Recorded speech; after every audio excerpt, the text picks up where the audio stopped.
تازه خبر ظاهر قدیر د تورخم دروازې د خرڅولو اقرار وکړ خو څوک یې په دې سوداګرۍ کې له ځان سره شریک یاد کړل او د طالبانو په اړه یې څه وویل ټول جزئیات همدلته وګورئ او افغان میډیا چینل سبسکرایب کړئ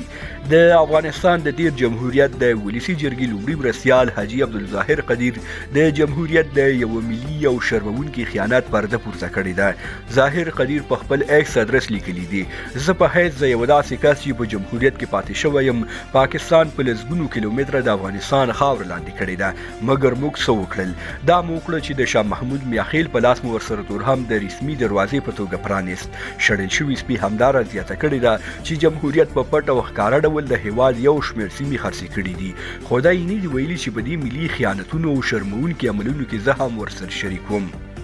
ظاهر قدیر په همدې لیکنه کې ادعا کړې ده چې اسلامي امارت کې د هیواد دننه مشکلات لري خو د خپلې خاورې د معاملې لپاره په هیڅ قیمت تیار نه دي او باید ومنو چې اسلامي امارت خپله خاوره په میړانه له هر دښمن ساتلې ده تاسې په دې اړه څه ویل لرئ کمنټ کې ولیکئ له ملتیا او لیدو مو نړۍ مننه ویډیو له خپلو نورو ملګرو سره شریکه کړئ چینل هم سبسکرایب کړئ تر بیا ښې چارې